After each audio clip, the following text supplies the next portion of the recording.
네, 그러면 이제 7시가 됐으니까 이제 한번 세션을 시작을 해보도록 하겠습니다. 저는 오늘 이제 시에는 첫 번째 세션을 맡은 식기 부회장 유현동입니다.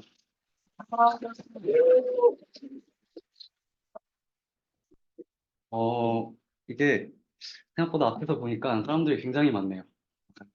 네, 일단 제가 세션을 준비하면서 가장 중요한 목표가 지루하지 않게 해야겠다. 이제 졸지 않게 좀 세션을 진행을 하고자 진짜 노력을 최대한 해보겠습니다. 그래서 일단 오늘은 이제 CNN 첫 번째 시간이고요. 일단 저희가 저번 학기에는 CNN을 2번 나눠서 했는데 이번 학기는 저희가 어, 계획을 CNN을 총 3번으로 나눠서 이제 세션을 진행을 하기로 했어요. 왜냐하면 아무래도 저희가 지금까지 이제 머신러닝을 위한 수학을 하고 그 다음에 뭐 리그레션 SVM 배우고 그리고 최근까지 이제 비즈박스까지 하면서 이제 머신러닝까지 저희가 이제 배운 겁니다. 이제 언슈퍼바이즈드까지 이제 머신러닝에 대해서 배운 거고 오늘부터 이제 CNN을 시작으로 이제 딥러닝에 들어간다고 생각을 해주시면 되고요.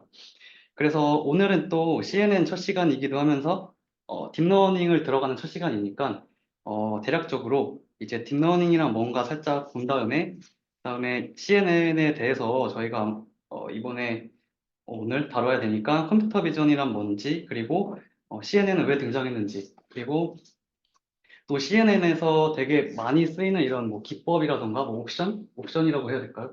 그런 게 있거든요. 그래서 그런 걸 같이 보면서 오늘 좀 그런 용어들에 친숙해지는 시간을 한번 가져보도록 하겠습니다. 그래서 여기서 보시는 것처럼 뭐 컨볼루셔널 레이어라던가 패딩, 스트라이드 이제 이런 좀 용어가 많이 나오는데 세션 끝나시고 기억만 해주셔도 성공한 것 같습니다. 그래서 네, 이렇게 차례가 되고요. 그래서 오늘 컨텐츠는 이제 컴퓨터 비전에 대해서 간단하게 보고 그다음에 뉴럴 네트워크에 대해서 같이 볼게요. 그다음에 CNN에 나오는 여러 이런 용어들, 기법 이런 것들을 본 다음에 마지막으로 이제 이미지, 그러니까 컴비 쪽에서 좀 이렇게 많이 모델들이 나왔을 때 그런 모델의 성능을 테스트하는 데이터 셋들이 굉장히 많이 있어요. 대표적인 거를 몇 개 본 다음에 오늘 세션을 마무리해 보도록 하겠습니다. 네, 그러면 우선 딥러닝이란 뭔가라고 한번 생각을 해봤을 때 그냥 말 그대로 이제 어, 굉장히 딥하게 러닝한다 뭐 이렇게 생각을 하실 수가 있는데 맞습니다. 맞고요.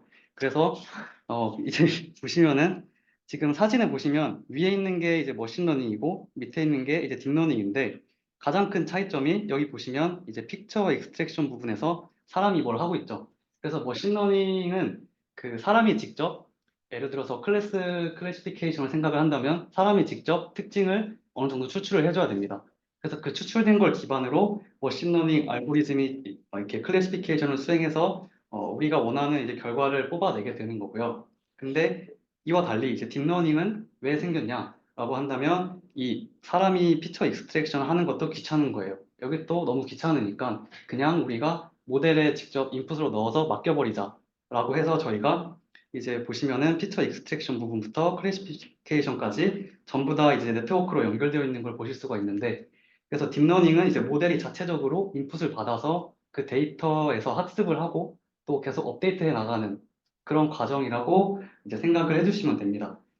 그리고 이제 옆에 있는 이 정의는 제가 예전에 저희 응통 박재호 교수님의 딥러닝을 들었었는데 거기서 각 그 렉처노트에 있는 정의를 제가 갖고 와봤어요. 그래서 이제 머신러닝 같은 경우는 어떤 데이터에서 말 그대로 중요한 정보를 이제 뽑아내는 그걸 의미하고 딥러닝은 이제 artificial neural network 우리가 이제 인공신경망이라고 부르는 이걸 기반으로 학습이 된다 이렇게 네, 설명을 할 수 있을 것 같아요. 그러면 이제 지금까지 저번 세션까지 저희가 머신러닝을 같이 봤었는데 그럼 머신러닝이랑 이제 딥러닝의 관계가 어떻게 되냐를 봤을 때 이 사진은 아마 이제 여러분들께서 많이 보셨을 것 같은데 일단 가장 기본적으로 뭐 artificial intelligence라고 하는 AI가 가장 큰 이제 그 집합에 있고요. 여기서 말하는 AI는 우리가 생각하는 뭐 GPT 이런 게 아니라 그냥 단순한 컴퓨터 프로그램이라고 생각을 해주시면 됩니다. 그래서 이 컴퓨터 프로그램 안에 그 하위 집합으로 먼저 이제 머신러닝이 있는 거고요. 이 머신러닝에서 우리가 인공신경망을 도입해서 그 모델이 자체적으로 학습하고 또 파라미터들을 업데이트할 수 있게 만든 것이 이제 뉴럴넷 기반의 딥러닝이기 때문에 우리 머신러닝 먼저 배우고 이제부터 딥러닝 들어간다고 생각을 해주시면 됩니다. 그래서 나름 좀 이렇게 순서가 있게 지금까지 세션이 진행되고 있는 거고요. 네, 그러면은 오늘 이제 CNN 세션이니까 컴퓨터 비전이란 뭔가에 대해서 한번 같이 얘기를 해보도록 할게요. 어, 일단 먼저 사진을 보시면 이제 우리 사람이 어떤 상황을 볼 때 우리는 그냥 아무 생각 없이 이제 사물을 인지하고 그 상황을 이제 받아들이죠. 근데 과연 컴퓨터도 그렇게 볼 수 있냐라고 생각을 했을 때 그렇지 않다는 겁니다. 그래서 이제 왼쪽에 있는 사진을 보면 우리는 그냥 이제 바로 알겠죠. 이제 푸바오가 강바오의 팔짱을 끼고 있다.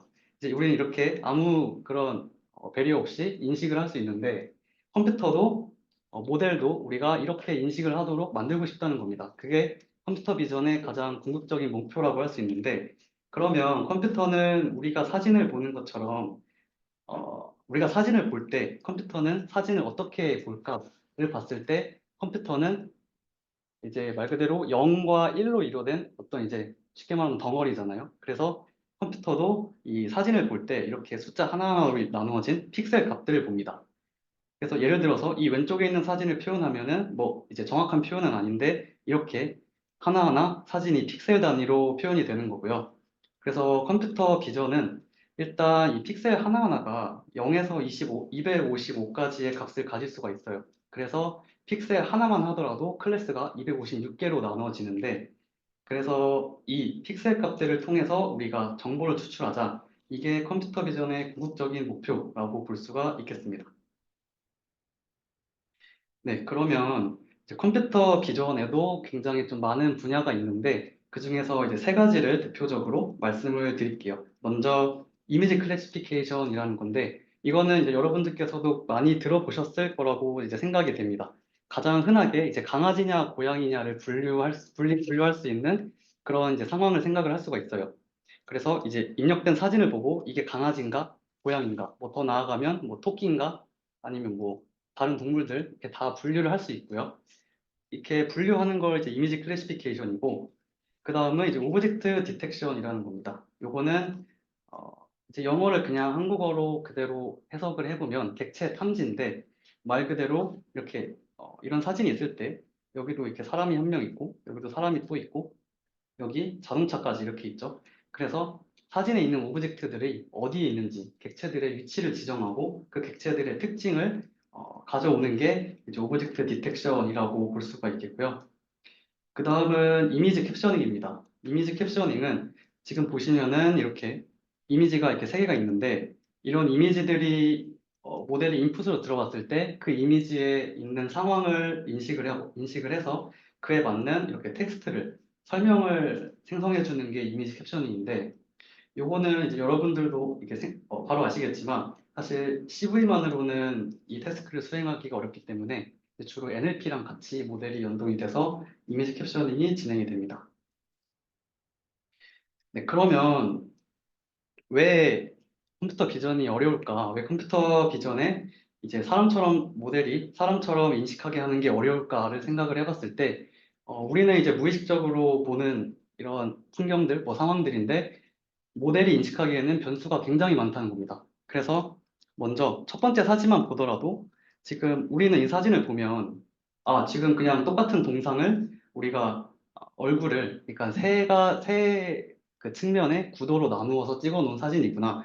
이 세 동상은 다 같은 동상을 나타내고 있구나라고 우리는 이해할 수 있는데 모델은 이제 이 구도에 따라 다르게 볼 수도 있다는 게 바로 이제 문제가 되는 거겠죠. 그래서 우리는 이 구도에 따라서도 모델이 똑같은 물체로 인식을 해야 된다라는 거고요. 그 다음에 이제 오클루전 같은 경우는 고양이가 이렇게 있는데 지금 뭐 첫 번째는 이제 커튼 뒤에 숨어 있고 여기는 뭐 물병 뒤에 있고 얘는 소파에 껴 있죠. 그래서 이런 것처럼 이렇게 어떤 오브젝트가 어딘가에 가려져 있어도 우리는 그냥 이 사진을 보고 고양이가 있다라고 인식할 수 있는데 이 모델은 가려진 거에 의해서 오브젝트를 제대로 볼 수 없는 경우가 생길 수가 있는 겁니다. 네, 그래서 마찬가지로 뭐 일루미네이션이나 인트라 클래스 베리에이션과 이제 똑같이 이제 빛의 크기, 뭐 명암에 따라서 그 사진이 다르게 표현이 돼도 우리는 똑같이 인식하지만 모델도 이제 그렇게 만들려고 하는 거고요. 그리고 고양이, 이렇게 인트라 클래스 베리에이션은 이게 색깔이 다른 고양이들이 있을 때 색깔이 다르다는 이유만으로 고양이가 아니다라고 말을 하면 안 되겠죠.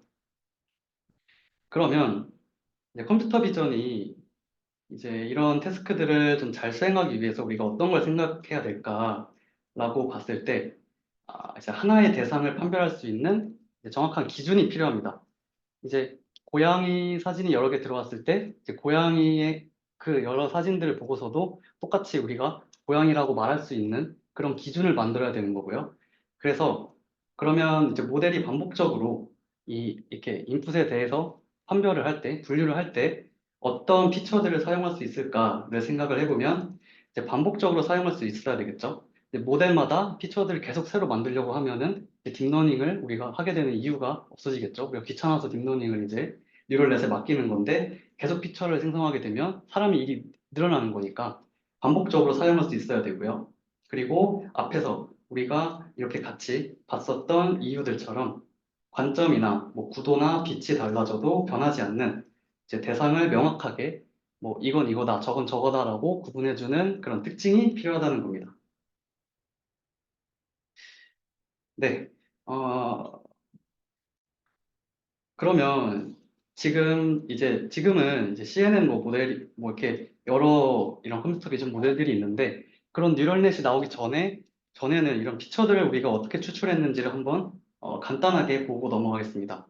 일단 이제 첫 번째 보시는 거는 이제 시프트라는 알고리즘인데요. 여기 있는 거는 보통 다 머신러닝 알고리즘입니다. 딥러닝에서 쓰이는 건 아니고요. 그래서 요즘은 거의 쓰이고 있지 않고, 그래서 이 시프트 같은 경우는 보시면 이 원본 이미지, 그러니까 왼쪽 끝에 있는 A 사진이 이제 원본인데, 저 사진이 들어왔을 때 이렇게 엄청 많은 화살표를 보실 수가 있어요. 뭐 이렇게도 있고, 지금 이렇게도 화살표가 있고, 이렇게 계속 화살표가 엄청 많이 그림에 표현됐는데, 그래서 이 시프트 알고리즘은 어떻게 작동을 하냐면, 이 원본 이미지가 스케일이 변하거나 아니면 이제 로테이션이 돌아가더라도 변하지 않는 그 기준이 되는 특징점을 추출해주는 알고리즘입니다. 그래서 이제 여기서 나온 이 화살표들이 이제 이 집 사진이 들어왔을 때 우리가 이 집 사진을 막 어떻게 돌리거나 자르거나 스케일을 변화시켜도 변하지 않는 그러니까 말 그대로 이 어떻게 보면 이 집을 이루는 이제 기둥이 되는 그런 피처의 기준이라고 이제 말을 할 수 있는 거고요. 그 다음에 이 MCT 알고리즘은 보시면은 지금 다 똑같은 사진인데 이제 표현이 좀 다르게 되어 있죠. 그래서 이 알고리즘은 어, 이제 텍스처에 있는 그러니까 약간 재질적인 그런 특징을 추출해주는 그런 알고리즘입니다. 그래서 얘는 어떻게 작동이 되냐면 이렇게 여러 이렇게 픽셀들이 이렇게 있는데 이렇게 인접한 픽셀들의 그 약간 명암 차이를 이용해서 그 특징을 가져온다고 해요. 사실 이 두 뭐 알고리즘은 저도 돌려본 적은 없는데 이번에 이제 세션 준비하면서 저도 좀 이제 찾아봤던 내용들이고요. 그러면 이렇게 알고리즘들이 있을 때 이 친구들이 그 이제 들어오는 이미지들의 피처를 어떻게 추출을 하냐를 한번 같이 보겠습니다. 일단 이 사진을 보시면은 지금 사람 사진이랑 그리고 자전거 그리고 바이올린 이렇게 있죠. 여기서 우리는 이제 피처들을 추출을 해서 그 들어온 이미지들이 해당 피처를 얼마나 갖고 있는가 요거를 파악을 해야 됩니다.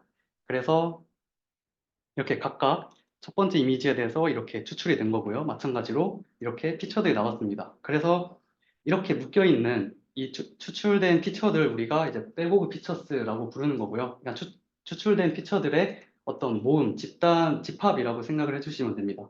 그러면 이렇게 피처들이 추출이 됐어요. 피처 추출이 됐고, 그래서 우리가 얘를 기반으로, 이 모델에 주어진 인풋 이미지가 과연 이 피처들을 얼마나 갖고 있을까? 그거를 계산을 해야 되겠죠. 그래서 밑에 보시면은 이렇게 그래프로 표시가 되어 있습니다.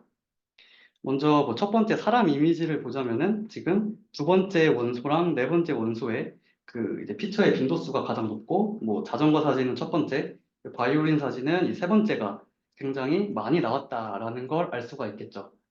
그래서 우리는 이렇게 피처들을 추출하고 그 추출된 피처들을 기반으로 이제 새로 들어오는 이미지들이 어떤 피처를 얼마나 갖고 있는가. 그럼 그거를 우리는 이제 벡터로 표현을 할 수가 있겠죠. n차원의 벡터로 표현을 할 수가 있는 겁니다. 여기서는 이제 예시로 4차원의 벡터를 우리가 만든 거고요. 네.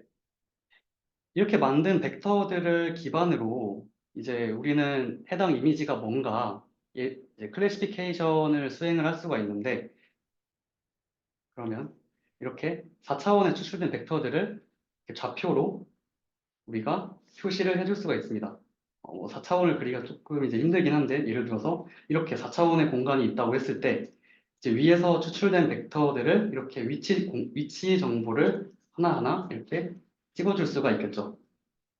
벡터를 공간에 나타내면 우리가 이제 분류를 해야 되니까 우리 저번 세션에서 배웠던 SVM처럼 디시전 바운더리를 그어주게 될 겁니다. 예를 들어서 뭐 디시전 바운더리가 지금 이렇게 생겼다고 했을 때, 그러면 이제 여기에 속한 친구들이 하나의 클래스고 여기에 속한 친구들이 하나의 클래스가 되는 거겠죠. 그래서 이제 뉴럴넷, 그러니까 딥러닝 전까지는 주로 이렇게 분류가 진행이 되어 왔습니다. 그래서 여기서 보시는 예시도 마찬가지로 우리가 이렇게 디시전 바운더리를 그어준 다음에 이제 밑에 있는 애들은 얼룩말이 아니구나.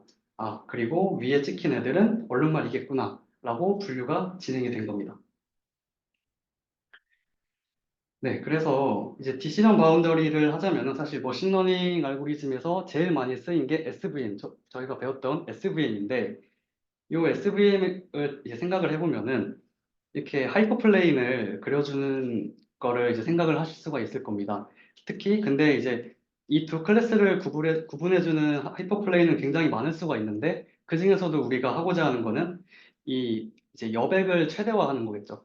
일단 기존에 진행됐던 클래시피케이션들은 보통 마찬가지로 이제 손실을 최소화하는, 그러니까 오류를 에러를 최소화하는 그런 방향은 동일하지만, SVM은 거기서 더 나아가서 그 클래스들 간의 여백을 최대화하려는 그 스텝까지 나아갔다고 이제 볼 수가 있는데, 그래서 여기서 하이퍼플레인은 굉장히 많지만 이제 두 클래스를 구분해주는 하이퍼플레인은 많은데, 우리는 거기서 이제 베스트 하이퍼플레인을 찾는 게 우리의 목표라고, SVM에서의 목표라고 보시면 됩니다. 그래서 어, 이제 가장 최적의 디시전 바운더리를 구하는 것은 SVM 모델을 결국 훈련시키는 것과 똑같고요.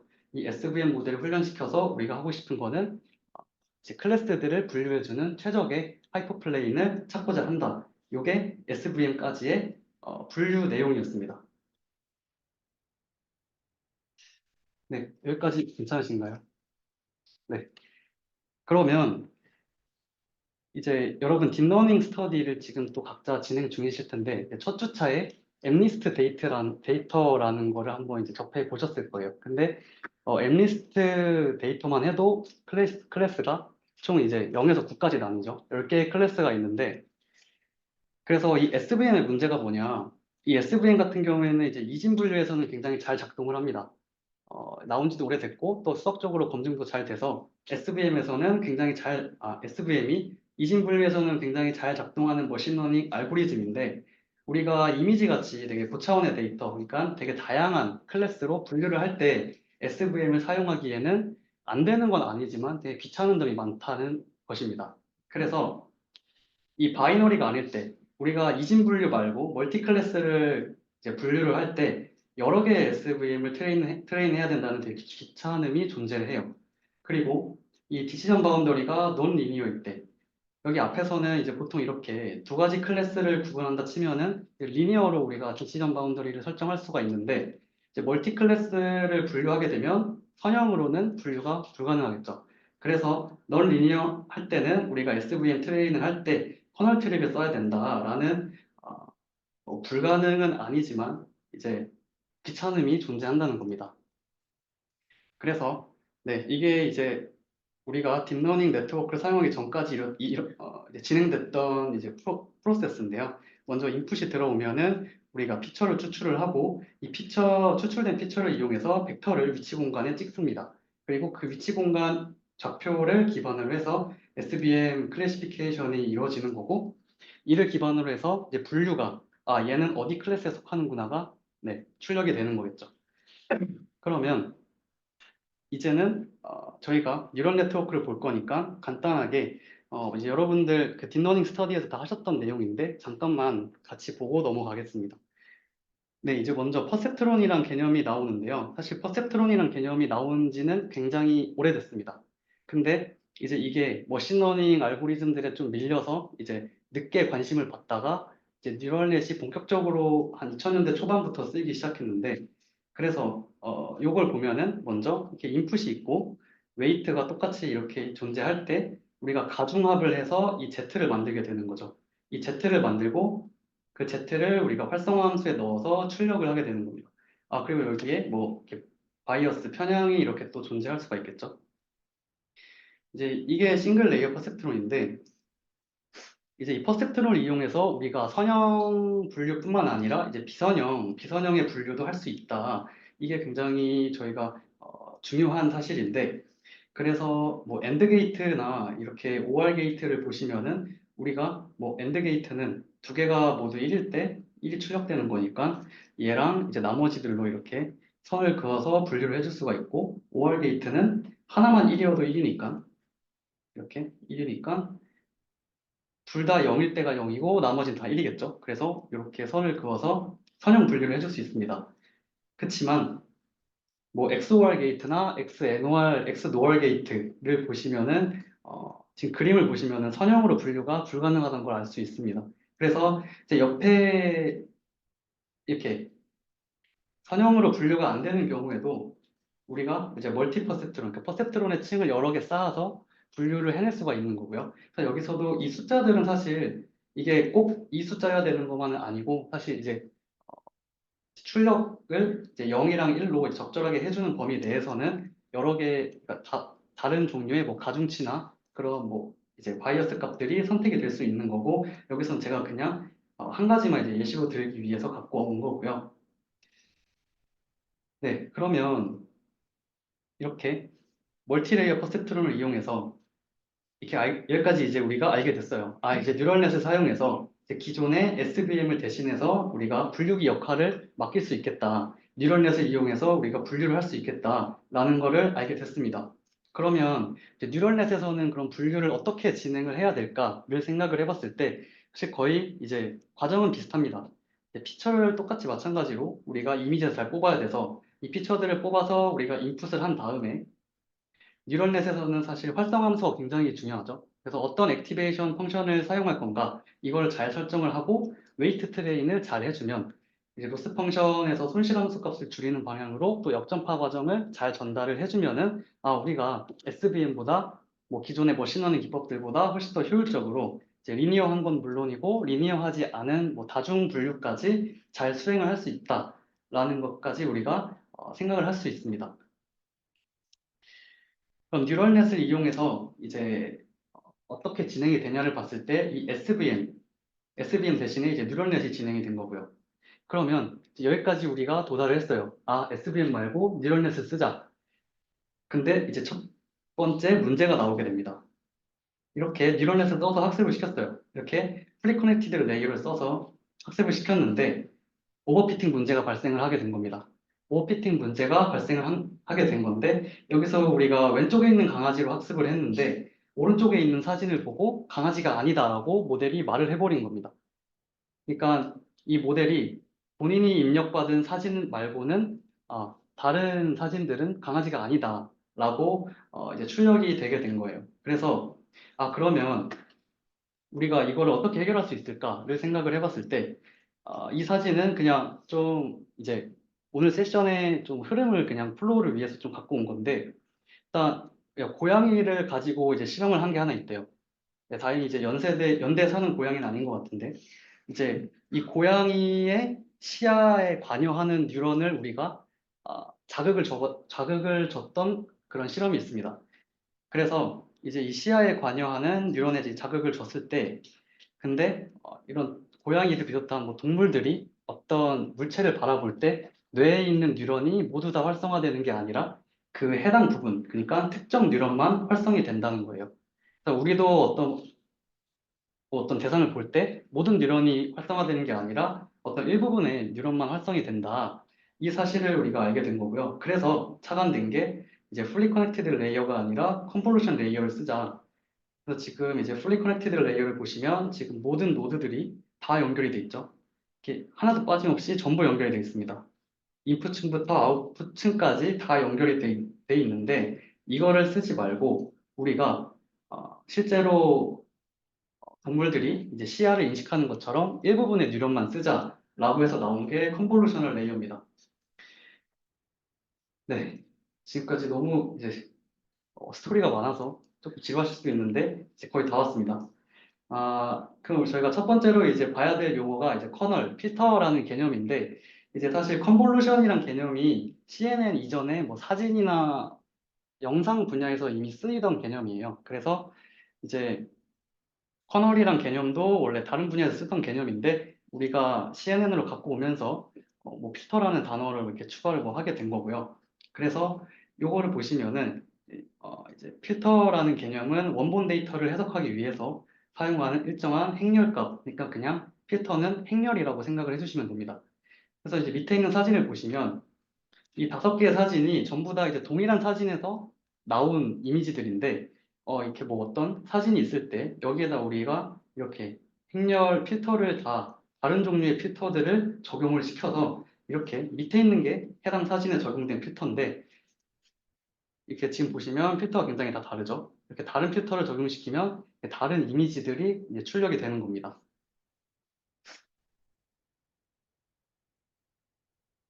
네. 그러면 컨볼루션이란 뭔가 이제 CNN의 첫 앞글자이기도 한데 이 컨볼루션은 한국말로 하면 그냥 합성곱이라는 거고요. 근데 여기 밑에 써 있는 정의는 이제 사실 정확한 정의는 아니고 약간 이렇게 이해하시면 좋을 것 같다라고 해서 써봤는데 이제 accumulated reaction, 그러니까 반응들이 약간 누적됐다라고 생각을 해주시면 좋을 것 같아요. 그래서 옆에 있는 이 수식을 보시면은 이게 합성곱의 이제 수식인데 이걸 간단히 한번 볼게요. 일단 먼저 MK 같은 경우에 여기서 이제 M을 이제 저희가 행렬로 볼 건데 이제 간단하게 그냥 1차원 행렬로 M1, M2, M3, M4까지 이렇게 있다고 생각을 해보겠습니다. 그래서 K는 이제 인덱스를 말하는 거고요. 그리고 F도 똑같이 우리가 1차원 행렬로 생각을 해볼 텐데 여기서는 그냥 F1, F2만 한번 생각을 해보겠습니다. 그러면 이 F의 N-K에서 이 밑에로 이제 변환되는 식은 이제 여러분들 다 이해를 하실 것 같고요. 이제 마이너스만 밖으로 빼낸 건데 그러면 이 수식이 의미하는 게 뭔가라고 생각을 해봤을 때 지금 K가 이제 이렇게 변환되는 수식은 이 F를 우리가 반전시킨다는 뜻입니다. F2에서 F1 이렇게 우리가 쓰겠다는 얘기고요. 이 마이너스 n이 의미하는 거는 네, 이 마이너스 n은 이제 여기서부터 이제 스텝 사이즈만큼 이렇게 계속 이렇게 이동시키겠다는 뜻입니다. 이렇게 하나씩 하나씩 이렇게 이동을 시키겠다는 뜻이고 그래서 그 이제 이 m 벡터 외의 공간은 다 우리가 그냥 0으로 보겠다는 뜻이고요. 그래서 이 우리가 f라는 벡터를 이제 여기서부터 계속 쩍쩍쩍쩍 이동시켜서 이렇게 곱하고 또 이렇게 곱하고 이렇게 곱하고 이렇게 곱하고 마지막으로 이렇게 곱한 다음에 끝 내겠다는 뜻이에요. 그래서 이제 f가 여기서 이제 필터 역할을 하게 되는 겁니다. 그래서 이제 보시면은 이제 CNN에서는 이미지를 훑어보면서 이 F가 이동하면서 현재 위치에서 지금 필터, 우리가 여기서 본 필터는 이제 F가 되고 이미지가 여기 있던 M 벡터라고 생각을 해주시면 됩니다. 그래서 이제 곱해지는 값이 이제 피처의 정도가 되는 거고요. 그러면 이를 우리가 2차원으로 한번 살펴보면 이렇게 되는데 일단 이 노란색 부분이 필터입니다. 이게 이제 필터고 이 초록색 전체가 우리가 이제 입력받을 이미지인데, 그리고 이제 여기 보시면은 되게 작은 글씨로 이렇게 뭐 곱하기 1, 곱하기 0, 곱하기 1 써 있는 걸 보실 수가 있는데, 이게 필터의 각각의 값이라고 생각을 해주시면 됩니다. 그래서 이 필터가 지금 여기서 시작을 해서 이렇게 한 칸씩 이동을 하면서 가중합이 적용이 돼서 이렇게 4, 여기서 이첫 번째 이 부분이 계산돼서 4가 나온 거고요. 그 다음에 이 필터가 한 칸 움직여서 이 부분이 이제 곱셈, 가중합이 계산돼서 3이라는 숫자가 나오게 된 겁니다. 그러면 필터는 이제 여기서 끝나는 게 아니라 계속 내려가겠죠. 이제 여기 봤으니까 다음으로는 한 칸 또 움직여서 이 부분을 이렇게 볼 거고 이제 첫 번째 층은 다 끝났으니까 다음에 밑에 층으로 내려와서 이제 또 이렇게 보게 되는 겁니다. 네, 여기까지 괜찮으신가요? 네, 그러면 이 필터를 이제 예시를 한번 제가 살펴볼 텐데, 이제 이 컨볼루션이라는 개념이 이제 사진이나 영상 분야에서 사용이 되었다고 이제 말씀드렸다시피, 이 소베 필터라는 것도 뭐 약간 영상 분야에서 사용됐던 개념이라고 합니다. 그래서 이제 X 필터를 이제 보시면 지금 약간 방향성이 이렇게 세로축으로 좀 나 있는 거 같죠? 이제 0이 이렇게 세로로 쫙 어, 2열에 이렇게 이루어져 있으니까. 그리고 이제 Y 필터 같은 경우에는 지금 가로축에 좀 방향성이 뭔가 행렬의 모습을 보면 좀 느껴집니다. 이제 이 행이 지금 다 0으로 이루어져 있어요. 그래서 이제 오리지널 사진이 이렇게 주어졌을 때 우리가 X 필터를 먼저 적용을 했더니 이제 이런 사진이 이제 출력이 됐다. 근데 이 사진을 보시면은 되게 건물에 이런 아웃라인이 되게 세로축 느낌으로 이렇게 사진이 출력되어 있는 걸 보실 수가 있습니다. 그리고 또 마찬가지로 Y 필터를 했더니 지금 이렇게 가로축으로 사진이 이제 이미지들 아웃라인이 생긴 거고요. 그러면 우리가 지금은 하나하나씩 적용을 했는데 이제 여러 필터를 동시에 적용을 해봤더니 이렇게 이제 사진의 아웃라인들이 되게 잘 본떠지는 것을 볼 수가 있겠죠. 그러면 이제 여기서 또 우리가 알 수 있는 게 하나의 필터를 씌웠습니다. 이 오리지널 사진에다가 X 필터라는 사진을 씌웠고 우리가 오리지널에다가 이 Y 필터라는 필터를 씌웠더니 하나의 엣지, 이제 하나의 피처가 나온다. 필터를 씌웠더니 우리가 이미지에서 좀 특정한, 좀 특별한 피처들을 추출할 수 있다라는 것까지 알게 된 겁니다. 그래서 지금까지 이제 저희 같이 봤던 과정들을 한번 보면은 이제 필터를 계속 씌우다 보면 이 이미지에 계속 우리가 필터를 씌워서 이미지는 픽셀로 이루어져 있으니까 픽셀이랑 그 이제 필터의 값들을 우리가 가중합을 해서 계속 이미지 피처들을 뽑아냈습니다. 그래서 이미지를 분류할 수 있는 만큼 우리가 스페시픽한 피처를 찾을 수 있는데 그러면 이제 우리가 이미지를 볼 때 어떤 전체적인 엣지를 찾고 뭐 그 안에 있는 뭐 서클을 찾고 또 그 안에 있는 뭐 세부적인 걸 계속 찾아 나가려고 이렇게 컨볼루션 레이어가 쌓일 수가 있는데 여기서 궁금한 거는 어떤 필터를 써야 우리가 뽑아내고 싶은 그런 결과를 얻을 수 있을까? 이 필터에 이제 있는 그 숫자들에 따라서 어떤 이미지가 뽑히는지가 달라지는데 그럼 우리는 우리의 목적에 맞는 그러니까 우리가 하고 싶은 이미지들을 뽑아내기 위해서 필터를 써야 되겠죠. 그래서 이제 생각을 했던 게 이 필터에 있는 값을 우리가 파라메타로 두고 학습을 시키는 겁니다.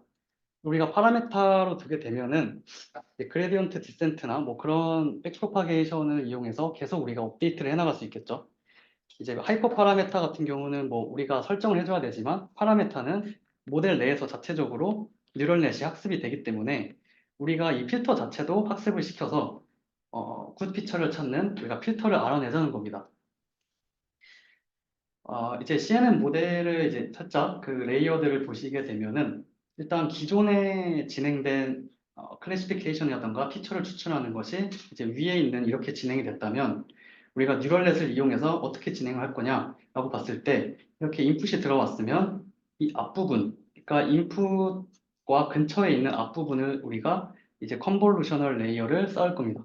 이 앞부분에 우리가 합성곱을 적용을 해서 피처들을 쭉 뽑아낼 거고요. 이 뽑아내진 피처들, 그러니까 여기서는 또 어떤 특정한 숫자가 되겠죠. 이 숫자들을 이 뒷부분에 가서 우리가 이제 클래시피케이션을 진행을 하겠다라는 이 얘기입니다.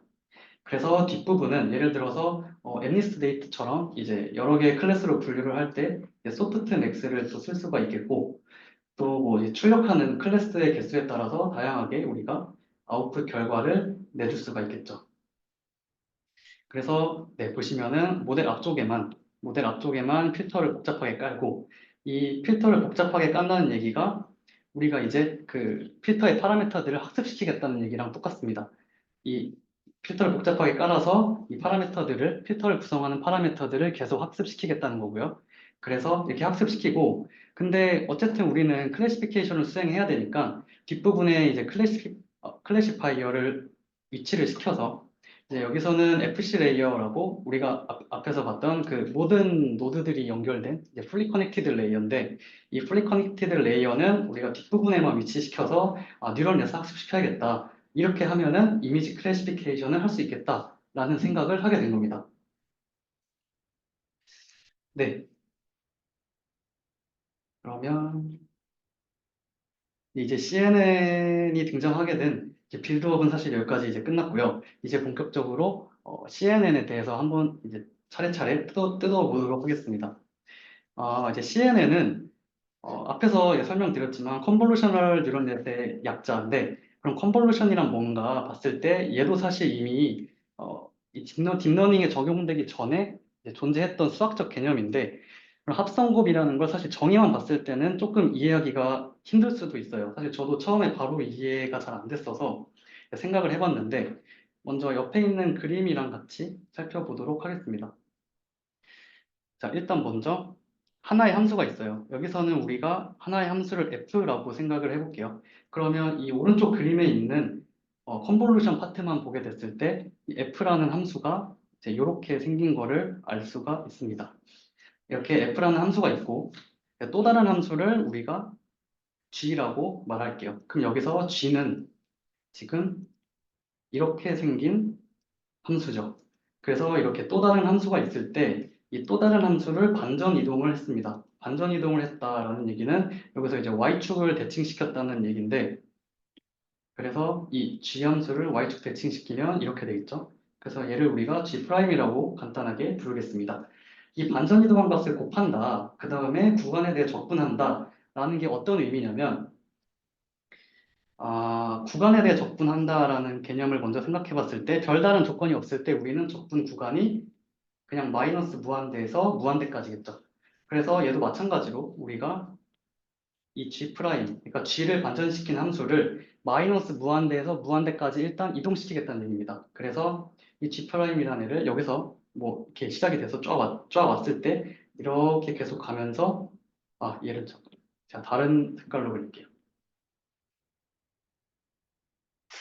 이렇게 G'이 있을 때 우리가 이렇게 계속 이동시키는 거죠. 그러면 이 F랑 G'이랑 이제 겹쳐져서 생기는 넓이가 생기게 될 텐데 이렇게 보면은 여기까지 와서 이렇게 끝날 때까지 겹쳐지는 부분이 생기죠.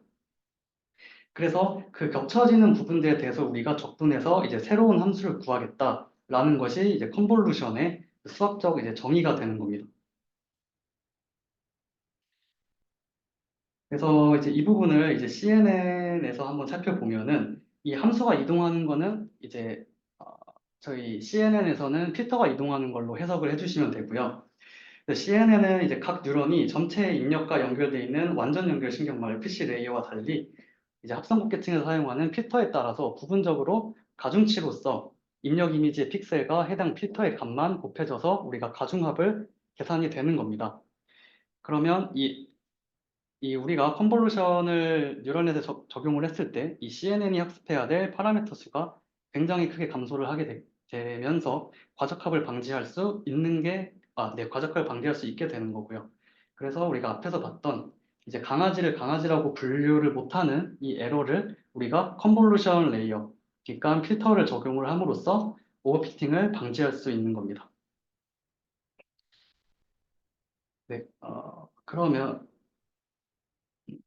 일단 지금까지는 저희가 어 이제 이렇게 2차원의 사진으로만 이제 파악을 했는데 실제로 이미지는 어떤 이제 3차원의 그런 차원을 갖게 되는데요. 이제 왜냐하면 이미지 같은 경우에는 이제 아시겠지만 RGB의 값을 갖습니다. 그래서 일단 저희가 예시로 이 인풋을 생각을 해보면 일단 지금 채널 수가 3개죠.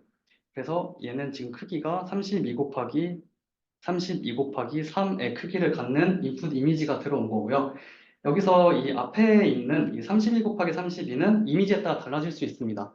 이 뒤에 있는 채널은 이제 차원의 수라고 생각을 해주시면 되는데 이 앞에 있는 이 32 곱하기 32는 얘가 해상도를 의미합니다. 실제 사진에서 해상도를 의미하기 때문에 이 해상도는 충분히 달라질 수 있는 거겠죠. 이미지에 따라서. 그래서 이제 여기선 예시로 저희가 32 곱하기 32를 볼 거고요. 인풋은 지금 이렇게 생겼고 그다음에 필터를 한번 볼게요. 필터를 한번 보면 일단 필터가 64개가 있습니다. 근데 일단 여기 앞에 있는 이 필터 하나만 지금 볼 텐데 얘 필터의 사이즈를 봤더니 3 곱하기 3 곱하기 3으로 이루어져 있죠. 똑같이 채널은 3인데 지금 앞에 있는 높이와 너비만 다릅니다. 그럼 여기서 이제 그 필터가 사실상 우리가 오버피팅을 방지하기 위해서 컨볼루션 레이어가 추가된 건데 이 필터가 당연히 인풋 이미지보다 사이즈가 클 수는 없겠죠. 클 수는 없고 근데 다만 똑같아야 되는 거는 이 채널의 개수는 인풋 이미지랑 이제 필터의 그 채널이 같아야 됩니다. 왜냐하면 만약에 이 이미지도 이렇게 순서대로 RGB로 구성됐다고 생각을 했을 때 여기 있는 채널이 만약에 두 개라면 앞에 있는 R이랑 G에만 적용이 될 텐데 그러면 우리가 이미지 전체에서 피처를 뽑아내는 게 아니죠. 그래서 이 채널의 수는 똑같이 맞춰줘야 되고요. 근데 필터는 여기서는 64개가 쓰였는데 이렇게 우리가 추출하고 싶은 정보가 많을 때, 피처가 많을 때 필터를 여러 개 써줄 수 있습니다. 그래서 옆에 있는 네, 설명을 보시면은 여기서 컨볼루션 레이어는 이제 3 곱하기 3에 해당하는 필터가 64개, 정확히는 뒤에 이제 채널까지 3개가 있는 거고요. 그 다음에 필터의 채널과 인풋의 채널이 똑같아야 된다. 하지만 이거는 이제 우리가 직접적으로 고려할 필요는 없습니다. 그래서 이번 레이어에서 그러니까 필터에 있는 파라미터 개수를 한번 생각을 해볼게요. 이 필터에 있는 이제 필터가 이제 행렬로 생각을 하시면 예를 들어서 이렇게 3 곱하기 3 행렬이 있을 때 여기 있는 파라미터 수는 이제 이 하나하나가 다 파라미터 가중치니까 9개 파라미터가 있는 건데 이제 이 필터 하나만 봤을 때는 3 곱하기 3이 뒤로 3개가 있죠. 그러니까 RGB에 해당하는 게 하나씩 있으니까 이 필터 하나에서의 파라미터는 3 곱하기 3 곱하기 3이 되겠죠. 필터 하나는 27개 파라미터가 있는 거고 그 필터가 지금 여기서는 64개가 있으니까 3 곱하기 3 곱하기 3의 64가 이 필터의 전체 파라미터 개수가 되는 겁니다. 그래서 이 인풋 이미지가 이 필터를 통과해서 나오게 되는 아웃풋을 우리가 이제 피처 맵 또는 뭐 액티베이션 맵이라고 부르게 되는 거고요. 얘는 그냥 아웃풋이라고 생각을 하셔도 상관이 없습니다. 똑같습니다. 그리고 또 이제 특징을 보시면은 지금 이제 64개의 필터가 여기서 인풋 이미지에 적용이 되는 건데 그러면 이 아웃풋의 채널, 그러니까 아웃풋에 있는 채널의 개수는 이제 필터의 개수가 되겠죠. 왜냐하면 이 앞에 있는 채널이 먼저 적용이 되면은 이제 여기서 이렇게 이 앞에 아웃풋에 있는 맨 앞에 있는 이 하나가 이 필터가 적용된 이미지, 그러니까 이 가중 합된 이미지 하나고 이 64개의 필터가 각각 이미지에 하나하나씩 다 적용이 되니까 이 전체가 64개가 나오게 되는 겁니다. 그래서 쉽게 말씀드리면 이렇게 인풋 이미지가 있을 때 이렇게 필터가 쭉 가서 64개가 있는 거고요. 그러면 이 필터 하나하나가 이미지에 이렇게 가중합이 되는 거예요.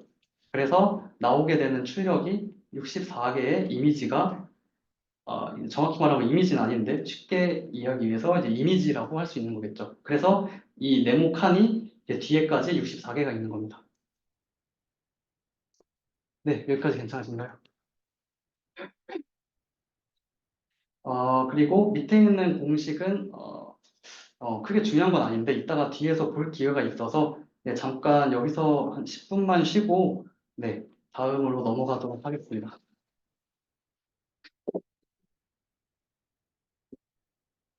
가까이 필터는 다른 그 뭐지? 어, 네, 68개인지 72개인지 어떻게 네, 그러면 저희가 지금까지 같이 봤던 게 이제 3차원 이미지를 이제 표현한 그림에서 어떻게 필터가 이제 적용되는지까지 한번 살펴봤습니다. 저는 이제 처음에 들을 때 이렇게 계산되는 식이 좀 굉장히 어려웠어서 좀 힘들었는데 이 약간 이제 뒤로도 이렇게 3차원이 존재하고 뭐 개수도 이렇게 좀 따지는 거 요 계산만 이제 좀 익숙해지시면은 이제 뭐 직접 코드 구현하거나 이제 나중에 디멘전 맞춰야 될 때 좀 되게 편하실 거라고 생각이 듭니다. 그래서 이제 3차원으로 좀 이제 좀 쉽게 이해를 한번 해보면은 이렇게 인풋이 이렇게 존재하고요. 그 다음에 이렇게 필터가 지금 여기는 2개가 있습니다. 크기는 똑같이 이제 3 곱하기 3 곱하기 3이고요. 이렇게. 그래서 이제 필터가 어떻게 이미지에 적용이 되냐를 살펴봤을 때 이렇게 처음부터 이렇게 칸에 딱 들어맞게 지금 이렇게 필터가 구성되어 있는 걸 볼 수가 있습니다. 뒤에 채널까지 싹 다. 그래서 이 칸 하나하나가 27개의 칸이 있겠죠? 이 27개의 칸이 전부 다 파라미터가 되는 거고 이 칸들이 이미지의 디멘전, 그러니까 채널마다 다 곱해져서 가중합이 되는 거고요. 그리고 이제 필터의 개수가 두 개니까 이제 여기는 첫 번째 필터, 그러니까 노란색 필터가 적용되는 그 아웃풋이고 이 부분은 이 초록색 필터가 적용되는 아웃풋이라서 이 각각의 필터가 모두 적용이 된 다음에 마지막으로 출력된 아웃풋을 보니까 이 앞부분에 이렇게 노란색으로 이루어진 이런 아웃풋을 보실 수가 있고 이 뒤에 보시면은 지금 이렇게 초록색으로 이렇게 노란색 뒤에 같이 붙어 있죠. 이 부분이 이 초록 필터가 적용된 그 아웃풋이라고 볼 수가 있습니다. 네, 그래서 근데 지금 보시면 이제 원래 인풋 이미지의 채널은 3이었는데 출력된 아웃풋의 채널을 보니까 2죠. 왜냐하면 이 필터가 두 개이기 때문에 이 필터 하나가 적용되면은 사실 그러니까 이 입체적인 이 정육면체, 이 정육면체가 하나의 값으로 나오게 되는 겁니다. 하나의 값으로 나오기 때문에 이 전체 직육면체가 가중합돼서 여기 칸 하나에 들어가는 거고, 그다음에 다시 이 필터가 이동해서 이렇게 이제 가중합이 돼서 여기에 들어가는 거고, 이게 계속 여기서부터 여기까지 쭉 필터가 돌면서 하나의 값으로 만들어져서 이렇게 아웃풋이 이렇게 하나하나 나오게 되는 겁니다. 그런데 여기서는 필터가 두 개니까 앞에서 하나, 뒤에서 하나 이렇게 존재하는 거고요. 네. 여기까지 이제 CNN이 기본적으로 어떻게 작동되는지 살펴봤다면 이제 지금부터는 CNN에 존재하는 좀 옵션들, 네, 옵션들에 대해서 한번 살펴보도록 하겠습니다. 먼저 패딩인데요. 이제 패딩이라고 하면은 보통 이제 주로 제로 패딩을 생각해 주시면 되는데 여기 써 있는 것처럼 이미지 주위를 0으로 둘러주는 과정입니다. 그래서 오른쪽에 있는 사진을 보시면 여기서는 인풋된 이미지가 지금 제가 빨간색으로 표시한 이 부분이 이제 원래 이미지고요. 이 둘레를 우리가 이제 0으로 이렇게 지금은 한 겹만 둘러졌죠. 그러니까 패딩을 하나만 한 번만 한 겁니다. 그래서 패딩을 한 번 함으로써 0으로 지금 둘레를 쫙 둘러진 걸 보실 수가 있고요. 그래서 이제 필터가 여기서는 커널 이게 지금 2x2인데 이게 필터고 안에 있는 게 각각의 필터 값이고 이게 여기서부터 이렇게 계속 하나씩 돌면서 이쪽에서 쫙 가고 여기도 쫙 가고 쫙 가서 여기까지 마지막으로 도달하는 게 되겠죠. 그러면 이 제로 패딩을 우리가 왜 써주냐를 생각을 해봤을 때 이제 그 컨볼루션 레이어를 거치면 이제 예를 들어서 우리가 패딩을 안 했다고 생각을 해보겠습니다. 패딩을 안 했으면 이제 이 부분이 먼저 필터가 보게 되겠고 그 다음에 여기 그 다음에 이렇게 되고 그 다음에 마지막 이렇게 되겠죠. 그러면 출력이 어떻게 될까요? 출력의 차원의 개수가 지금 여기서 하나니까 출력은 2x2가 나오게 될 건데 그러면 원래 인풋은 3x3였는데 출력이 2x2가 되니까 이 필터를 거치면 거칠수록 그 이제 이미지 피처맵의 그 차원이 계속 줄어들게 되겠죠. 우리가 그렇게 디멘전이 작아지는 걸 방지하기 위해서 이 주위에 0을 둘러줌으로써 차원이 너무 많이 다운 샘플링 되는 걸 줄여주는 겁니다. 또 하나는 여기 써 있는 것처럼 이제 엣지 픽셀 데이터를 충분히 활용하겠다라는 건데 이게 무슨 의미냐면 예를 들어서 여기 이 인풋 이미지를 한번 볼게요. 이 제로 패딩이 없을 때를 한번 보시면 이 가운데 있는 4가 이 가운데 있는 4는 이제 모든 필터가 움직일 때마다 들어갑니다. 이 필터가 2x2인데 움직일 때마다 4는 다 포함되는데 이 가장 외곽에 있는 이 0은 필터가 첫 번째, 그러니까 필터에 한 번만 포함이 되죠. 그러면 이 이미지에 있는 데이터들은 사실 다 중요한 데이터들인데 어디에 위치해 있느냐에 따라 몇 번 포함되는지가 달라지게 되는 겁니다. 그래서 우리가 이 외곽에 있는 가에 있는 그 픽셀들의 값도 충분히 보겠다. 그래서 이 제로 패딩을 해줌으로써 지금 보시면 이제 제로 패딩을 한 다음을 살펴볼게요. 그러면 이 가장 외곽에 있는 이 0이 똑같이 이렇게 여기서 들어가고 이렇게랑 이렇게도 들어가는 걸 보실 수가 있겠죠. 그래서 얘도 이제 원래 4와 마찬가지로 똑같이 더 여러 번 우리가 엣지 픽셀 데이터를 볼 수 있다라는 겁니다. 그래서 패딩은 그 인풋 이미지에 우리가 그 주위를 0으로 둘러주는 과정이라고 생각을 해주시면 되고요. 이제 스트라이드는 말 그대로 필터가 이동하는 간격입니다. 우리가 지금까지는 그냥 필터가 이제 한 칸씩 이동하는 걸 봤었어요. 이렇게 필터가 있을 때, 그 다음에는 이렇게 되고, 그 다음에는 이렇게 한 칸 이동하고, 이렇게 한 칸씩 이동하는 걸 봤는데, 이 필터를 우리가 좀 더 큰 보폭으로 이동시키겠다는 겁니다. 그래서 이렇게 필터가 있으면 우리가 두 칸을 움직여서 두 칸 건너뛰고, 여기를 그 다음 보는 거고, 여기를 본 다음엔 다시 이렇게 두 칸 건너뛰어서 여기로 이렇게 가게 되겠죠. 그러면 이 스트라이드를 이렇게 생각을 할 수가 있어요. 스트라이드가 1일 때 오히려 더 많이 필터가 휩쓰고 가니까 더 많은 피처 맵을, 더 많은 정보를 우리가 추출할 수 있는 게 아닐까라고 생각을 했을 때 사실 이제 그 질문에 대한 답은 맞지만 우리가 이 연산을 컴퓨터가 시행했을 때 나중에 디멘전이 높아지는 상황에 대해서는 굉장히 시간도 오래 걸리고 효율성이 줄어든다는 얘기 줄어들기 때문에 우리가 이 스트라이드를 조절을 하게 되는 거고요. 어, 그래서 지금 여기서는 이게 7x7의 해상도를 갖는 이미지인데 예를 들어서 뭐 엄청나게 큰 뭐 1024x1024의 이미지가 있다고 한번 생각을 해보겠습니다. 그러면 얘는 이제 필터가 돌아다닐 때 스트라이드 1으로 돌아다니면 굉장히 이제 굉장히 쬐끔쬐끔씩만 움직이기 때문에 시간도 오래 걸리고 또 이 하나하나마다 계산이 다 들어가기 때문에 메모리 비용이 되게 올라갈 수 있어요. 특히 요즘과 같은 고차원의 데이터는 해상도가 높은 데이터는 이렇게 스트라이드 1로 했다가는 굉장히 시간이 오래 걸리고 메모리가 너무 커집니다. 그래서 우리가 스트라이드를 좀 적절하게 설정을 해서 얘를 움직이는 속도를 좀 이렇게 좀 빨리 이렇게 이동시키겠다는 게 우리가 스트라이드를 도입하게 된 이유가 되는 겁니다.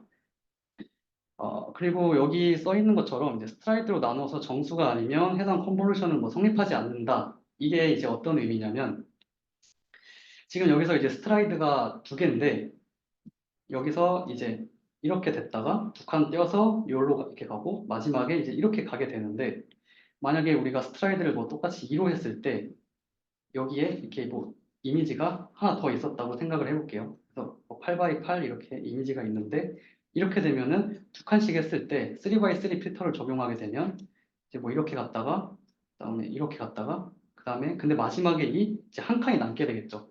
이 한 칸이 남게 되면은 이제 안 된다는 말입니다. 네. 그래서 스트라이드로 나눠서 정수가 된다는 말은 이 스트라이드 보폭대로 이루어졌을 때 마지막에 여기에 딱 이렇게 걸쳐지게 더 이상 남은 열이 없도록 없도록 해야 된다는 게 이 나눠서 정수가 돼야 된다는 얘기입니다. 네, 그래서 여기 이제 제가 써놨는데 그래서 인풋된 이미지는 이제 컨볼루션 레이를 거치면서 차원이 줄어들게 되는데요. 이를 이제 다운 샘플링이라고 하고 우리가 이제 패딩을 이용해서 다운 샘플링을 조절할 수 있는 거고 그리고 스트라이드를 이용해서 우리가 이제 하이 디멘전한 그런 이미지를 봤을 때 어느 정도의 정보를 조절할 수 있다라는 겁니다. 그래서 이제 패딩은 커질수록 아웃풋 디멘전이 좀 덜 줄어들게 되고, 스트라이드는 커질수록 아웃풋 디멘전이 더 많이 줄어들게 되겠죠. 이렇게 스트라이드를 좀 더 크게 할수록 이렇게 더 듬성듬성 움직이니까 스트라이드를 하나로 한다면은 이 가중합되는 결과가 되게 많이 나오는데, 뭐 당장 그냥 두 번만 이동한다 하면은 여기 이렇게 2x2로 이렇게 나오게 되는 상황이 생길 수가 있잖아요. 그래서 스트라이드가 커지면은 디멘전이 줄어드는 폭이 더 커지게 됩니다. 그리고 이제 나중에 뭐 컴퓨터 비전이나 CNN 모델들을 보시면은 이제 필터를 계속 씌워도 뭐 아웃풋 디멘전 유지가 되는 그런 모델들이 있습니다. 이런 거는 이제 뭐 패딩 사이즈를 이렇게 조절하면 된다고 하는데 이건 그냥 이제 참고만 해주시면 좋을 것 같고요. 그리고 이제 이 부분은 앞에서 살짝 넘어갔던 이제 이 공식인데 얘는 그냥 단순히 이제 계산을 하는 건데, 나중에 CNN 레이어를 쌓을 때, 이 공식을 통해서 그 아웃풋 디멘전이 어떤 숫자가 되는가를 알아야 그 다음 레이어의 인풋을 우리가 받아들여서 뭐 패딩을 하든 아니면 스트라이드를 하든 그렇게 맞출 수 있기 때문에 이 아웃풋 디멘전을 계산하는 거고요. 이제 그냥 이것만 간단하게 같이 살펴보면 이 n은 이제 그 이미지의 사이즈입니다. 그래서 이게 9x9가 인풋 이미지니까 n이 여기서 이제 9가 되는 거고, 이 f는 그 이제 필터의 사이즈예요. 필터가 지금 여기서 3x3이죠. 그래서 3이고, p는 이제 그 패딩을 얼마나 했냐인데, 여기서는 패딩을 한 번만 했으니까 얘가 1이 들어가서 이게 2p가 1이 되는 거고, 밑에 있는 s가 스트라이드의 크기입니다. 지금 스트라이드를 두 개씩, 보폭을 두 개씩 했기 때문에 여기에 2가 들어가서 네, 이렇게 계산이 되는 겁니다.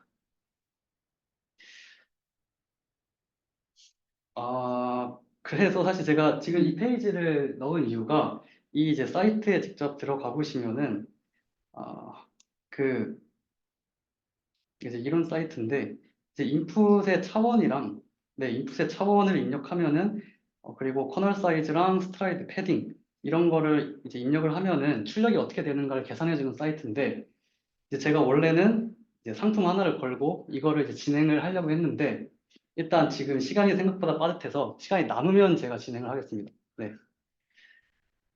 그러면 이제 저희가 패딩이랑 스트라이드를 같이 봤고요. 다음으로 이제 리셉티브 필드라는 걸 볼 텐데 이제 리셉티브 필드는 한국어로 설명하자면은 수용 영역이라고 네, 합니다. 수용 영역이라고 하는데 얘는 쉽게 이해하자면 이 아웃풋에 있는 이 아웃풋의 출력이 아웃풋에 있는 이 하나의 노드가 인풋에서 어떤 영역에서 왔냐. 그러니까 이게 그 당연히 얘는 이제 필터의 사이즈에 영향을 받겠죠. 그래서 아웃풋에 있는 노드가 인풋에 있는 어떤 부분에서 왔을까를 말하는 게 리셉티브 필드입니다. 그리고 이제 이미지에서는 당연히 어떤 이런 여기 이렇게 픽셀이 있을 때 이 픽셀은 주변에 인접한 픽셀들과의 관련성이 가장 높겠죠.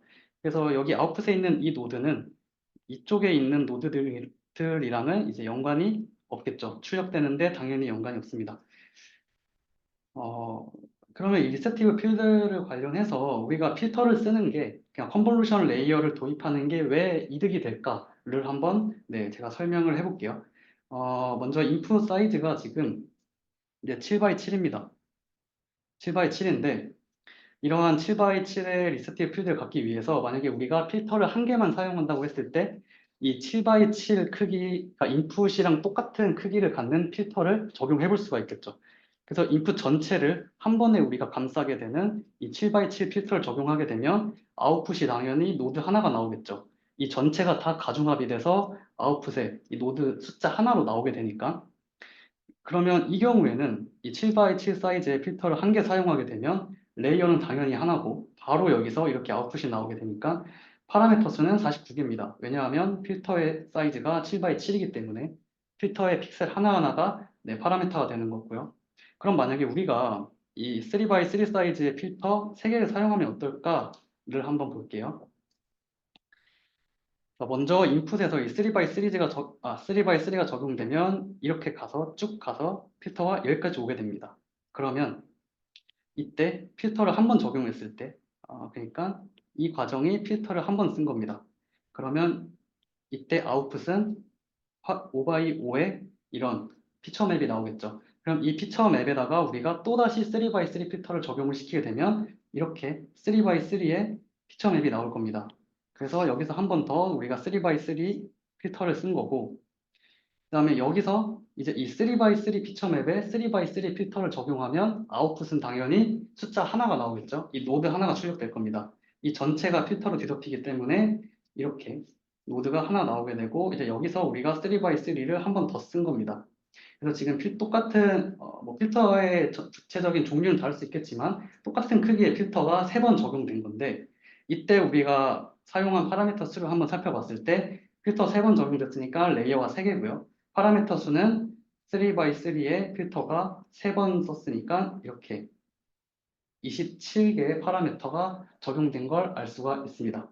그러면 당장 그냥 앞에 우리가 봤던 그 경우랑 비교를 해봐도 이 7x7의 필터를 한 번에 적용시키게 되면 파라미터를 49개나 학습시켜야 되는데 우리가 필터를 3개 사용함으로써 이제 똑같은 리셉티브 필드를 갖더라도 이 파라미터 수가 지금 거의 절반 가까이 줄어든 것을 볼 수 있겠죠. 이렇게 되면은 학습 속도 당연히 빨라지고 그런데 여기서 또 이제 또 다른 장점이 어떤 게 있냐면 우리가 바로 액티베이션 펑션을 설정할 수 있다는 얘기입니다. 여기서 이렇게 필터를 하나씩 설정할 때 여기서 이제 액티베이션 펑션을 하나씩 하나씩 또 우리가 우리의 입맛대로 하나씩 이렇게 설정해 줄 수 있게 되는 거고요. 그러면 우리가 또 피처 맵을 더 이제 다양하게 구성을 할 수 있는 장점이 되겠습니다. 네. 이제 다음으로 풀링 레이어인데요. 이제 풀링 레이어는 이제 컨볼루셔널 레이어에 존재하는 이제 필터가 너무 많아짐에 따라서 이제 오버피팅을 막기 위한, 그러니까 얘도 결국은 파라미터를 줄이겠다는 건데 사실 이제 풀링 레이어는 파라미터랑은 관련성이 없습니다. 이제 풀링 레이어는 파라미터와 관여하지 않고, 그래서 이제 먼저 맥스 풀링을 한번 보면은 맥스 풀링은 이제 이 이름에서 아실 수 있겠듯이 이제 맥스, 그러니까 우리가 최대값을 가져오는 겁니다. 최대값을 가져와서 우리가 파라미터를 좀 줄여보자 라는 의미인데, 이렇게 4x4의 이 피처맵이 있을 때 맥스 풀링이 적용되는 그 이제 방식은 이제 필터 사이즈가 슬라이드 사이즈랑 동일합니다. 그래서 여기서는 이제 2x2의 필터를 스트라이드가 2로 적용하게 되면 여기서 시작을 한 다음에 바로 여기로 가겠죠.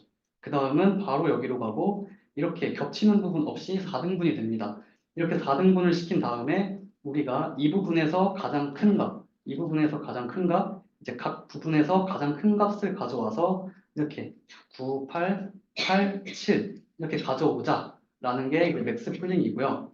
이제 맥스 풀링은 보시는 것처럼 지금 4x4의 아웃풋이 지금 2x2로 디멘전이 다운된 걸 보실 수가 있습니다. 그래서 얘는 앞에 있는 뭐 패딩은 디멘전을 좀 유지하기 위해서 적용됐다고 한다면 맥스 풀링은 이제 디멘전을 좀 줄이기 위해서 네, 적용되는 거고요. 다음으로 이제 글로벌 에버리지 풀링인데 얘는 사실 조금 이제 그 CNN 네트워크 내에서 적용되는 위치가 살짝 다릅니다. 이제 뒷부분에 있는 건데 잠깐만 같이 보면은 이제 이렇게 이게 전반적으로 이제 CNN 뉴럴넷이 이루어지는 과정을 제가 하나 갖고 와봤는데 지금 보시면은 이렇게 여기 이렇게 풀링이 사이사이 존재해서 이 디멘전이 지금 굉장히 작아지고 있는 거를 보실 수가 있어요. 그래서 풀링이 적용되면 디멘전이 줄어드는데 그러면은 그 글로벌 에버리지 풀링은 어디 적용되냐를 봤을 때 이 부분입니다. 이제 이 부분 이렇게 나눠서 여기에 이제 글로벌 에버리지 풀링이 적용되는데 이 글로벌 에버리지 풀링을 말씀을 드리자면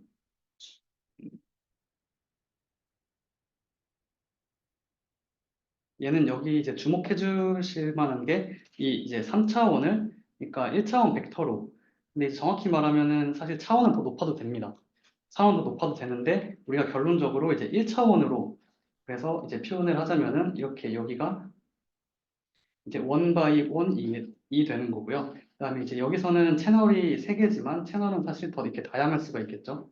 채널은 더 다양하게 이렇게 존재할 수가 있는데 그래서 여기서 중요한 거는 우리가 마지막에 출력하는 거를 원 바이 원으로 출력하겠다라는 얘기입니다. 이게 원 바이 원으로 출력하기 위해서 이 각 채널에 존재하는 이 이제 이미지들을 이 가장 앞에 있는 이미지를 평균 낸 게 이제 4.5가 되는 겁니다. 그래서 각각의 채널을 우리가 평균 내서 이렇게 레이어를 쌓아준다라고 생각을 해주시면 됩니다. 그러면 이게 왜 뒷부분에서 그러니까 CNN의 그 맥스 플링은 이렇게 중간중간 다운 샘플링을 위해서 적용이 되는데 이, 이 글로벌 에버리지 플링은 왜 이 뒷부분에 적용이 되냐, 왜 클래시피케이션 하는 곳에 적용이 되냐를 봤을 때 우리가 이 글로벌 에버리지 플링은 이제 원 바이 원 벡터로 우리가 표현을 하려고 하는 거잖아요. 그거는 이제 클래시피케이션을 하려고 저희가 이렇게 표현을 하는 겁니다. 이렇게 원 바이 원으로 이제 스칼라 값으로 우리가 벡터를 다 구성을 해서 뒤에 채널이 있으니까 굉장히 뚱뚱해지겠죠, 뒷부분으로. 이렇게 원 바이 원으로 뒷부분 뚱뚱하게 구성을 해서 이제 각각의 이 클래스에 속하는 값들을 계산하기 위해서 이렇게 GAP를 적용시킨 다음에 뭐 FC 레이어를 이렇게 통과하면서 이제 뭐 경우에 따라서는 이 GAP만 사용되는 경우도 있고 FC 레이어랑 같이 사용되는 경우도 있습니다. 그래서 그 경우에 따라서 이제 모델에 따라서 좀 다른데 결론적으로는 우리가 아웃풋으로 클래시피케이션을 하기 위해서 이렇게 원 바이 원으로 벡터로 원 바이 원 벡터로 표현을 한다라고 이해를 해주시면 좋겠습니다. 네. 그래서 여기 보시면은 여러 피처 맵에 대해서 그러니까 이 하나하나에 대해서 우리가 에버리지를 다 산출하는 거고요. 이제 클래시파이어, 그러니까 뒷부분, CNN 모델 뒷부분에서 FC 레이어를 대신해서 이제 오버피팅과 위치 정보 손실을 막는다라고 이제 이해를 해주시면 되겠습니다. 네, 여기까지 괜찮으신가요? 네, 그러면은 이제 드랍아웃인데 사실 드랍아웃은 요즘은 잘 쓰이지 않습니다. 그래서 뭐 이게 깊게 설명은 안 드릴 텐데 일단 드랍아웃이 이제 뭐냐면 우선 오버피팅이 발생을 한 경우를 생각을 해볼게요. 여기서 보시면은 지금 가중치 W2랑 W4의 지금 숫자가 다른 거에 비해서 굉장히 크죠. 그래서 얘네가 지금 오버피팅이 발생을 한 건데 보통 우리가 오버피팅이 발생을 했을 때 로스 펑션에 레귤러라이제이션을 추가하면서 그러니까 규제항을 추가하면서 그 이제 오버피팅을 좀 조절하려고 하는데 그래서 여기서 보시면 에런 레귤러라이제이션 같은 경우에는 뒷부분에 이 로스 펑션 뒷부분에 이 텀이 추가된 걸 보실 수가 있고요. L2 같은 경우에는 이 부분이 추가가 됐습니다. 그래서 보통 오버피팅이 발생하면 손실함수를 좀 저희가 수정을 해서 그거를 조절하는 방법이 있는데 이 드롭아웃은 이렇게 하지 말고 우리가 로스 펑션을 건들지 말고 특정 노드에 극단적으로 의존하는 상황을 해결하자. 그러니까 로스를 건드리지 말고 우리가 오버피팅 되는 노드를 어, 좀 해결하자라고 해서 등장한 게 이제 드롭아웃인데 드랍아웃은 네, 이렇게 됩니다. 이제 학습할 때마다 랜덤하게 뽑은 노드들을 제외합니다. 그래서 이제 보통은 이제 드랍아웃이 이게 뉴럴 네트워크를 구성할 때 이게 변수로 이렇게 설정을 할 수 있는데 보통은 0.5로 이렇게 설정을 하게 됩니다. 그럼 이게 어떤 의미냐면 이게 각각의 노드들, 그러니까 여기서는 노드가 지금 4개가 있죠. 이 4개 노드들 각각이 활성화될 확률, 그러니까 활성화될 확률이 0.5라는 의미예요. 그러니까 0.5의 확률로 활성화되고 0.5의 확률로 이제 꺼지게 되는 거죠. 그러니까 이 0.5라는 의미가 이 전체 4개에서 2개만 활성시키겠다라는 게 아니라 이거는 이제 노드마다 적용이 됩니다. 그래서 노드 하나하나가 0.5의 확률로 이제 스위치처럼 켜졌다 꺼졌다 되는 거고요. 그래서 이제 어떤 경우에는 3개의 노드가 켜질 수도 있는데 어떤 경우에서는 이렇게 1개의 노드만 이제 꺼질 수가 있는 거겠죠. 또 뭐 어떨 때는 이렇게 2개가 선택돼서 2개가 켜질 수가 있는 거고요. 그래서 여기서 중요한 거는 이 비율이 이 노드 전체에서 얼마를 킬까라는 비율이 아니라 노드 하나하나가 얼마의 비율로 켜질까 꺼질까 그걸 의미한다고 보시면 되겠습니다.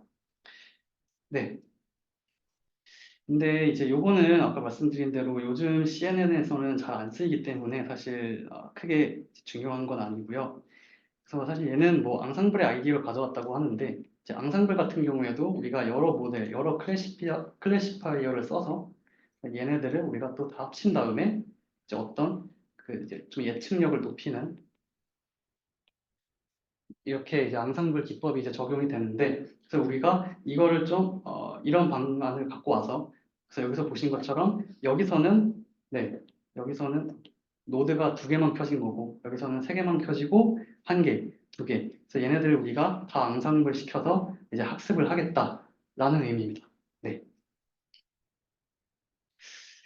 네, 그래서 근데 이 드러버 같은 경우에는 모델을 트레인할 때는 사용을 합니다. 근데 모델을 평가하는 테스트에서는 드러버를 사용하지 않아요. 왜냐하면 테스트에서는 그 뉴럴넷의 어쨌든 전체적인 성능을 결정해야 되기 때문에 테스트하는 단계에서는 드러버를 적용하지 않고요. 그래서 이제 코드를 살짝 보시면은 이 my 모델.이발 그러니까 이렇게 이발로 설정해 놓으면은 이 파이썬에서 자체적으로 이런 드랍아웃이나 이런 기능들을 설정할 수 없게끔 이렇게 해주거든요. 그래서 이 트레인 할 때는 드랍아웃을 적용시키는데 보시면은 이렇게 nn.dropout 0.2라고 되어 있죠. 이렇게 트레인 할 때는 우리가 드랍아웃을 설정해주고 테스트 할 때는 우리가 모델.이발을 해주게 되면서 이 드랍아웃이나 이런 다른 뭐 옵션들을 배제시키고 모델 자체적인 그 평가가 들어가게 되는 겁니다.